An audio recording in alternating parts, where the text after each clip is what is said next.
مساء السكر. أطرى وأهش الدوناتس ممكن تاكلوها، طرية وهشة جدا وفظيعة. مش عايزة أكون ببالغ بجد، بس دي من أحلى الدوناتس اللي أنا أكلتها. مش شاربة زيت خالص ومستوية كويس قوي وطرية جدا بتدوب في البق. 3 كوبايات دقيق بس بنعمل كمية حلوة قوي. كل واحد بيزين على حسب اللي هو بيحبه وعلى حسب اللي متوفر عنده. شكلها بجد فظيع وطعمها أحلى بكتير، لازم تجربوها.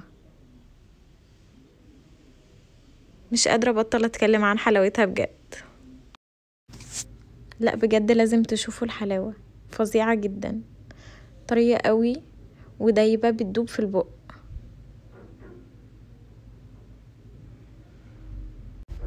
عندي 3 كوبايات دقيق منخولين، وعندي تلت كوباية زبدة بدرجة حرارة الغرفة، وتلت كوباية سكر، ومعلقة كبيرة لبن بودرة، ومعلقة كبيرة خميرة، وبيضتين، ومعلقة صغيرة فانيليا، ومعلقة صغيرة خل.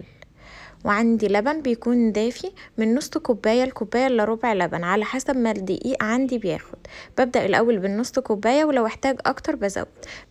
أول حاجة بحط السكر مع اللبن مع الخميرة علشان السكر يدوب كويس، وبعدين ببدأ ان انا انزل بباقي المكونات وبعجنهم كويس. لو مفيش عجان مفيش اي مشكلة، ببدأ ان انا اعجن بايدي عادي جدا. اول لما العجينة بتتلم على بعضها بس بتكون بتلزق، ببدأ ان انا انزل بالزبدة اللي بدرجة حرارة الغرفة.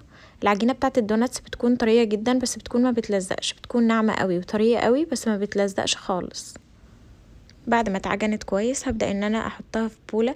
البولة دي بدهنها بزبدة او زيت، وبعدين بغطيها واسيبها حوالي ساعة تكون خمرت كويس. اول لما بتخمر ببدأ ان انا اشكلها. لما اجي افرد الدوناتس ما ينفعش تكون رقيقة، لازم تكون سميكة علشان تفرش معايا وتبقى حلوة. لو ما عنديش قطعة مفيش اي مشكلة، بقطع باي غطا. ببدأ اغطيها واسيبها تخمر للمرة التانية، بسيبها حوالي نص ساعة، وبعدين ببدأ ان انا اسوي فيه. تسوية الدوناتس من اهم عوامل نجاحها. لازم الاول بنزل بالدوناتس في زيت بيكون درجة حرارته متوسطة، ما ينفعش يكون سخن ولا بارد، علشان لو بارد هتشرب زيت، ولو سخن هتتحرق على طول. اول لما تنزل، اول لما بتاخد لون من جنب بقوم رايحة قلبها على طول.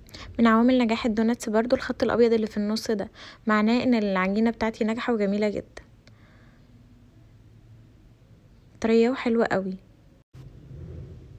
وبون ابيتي.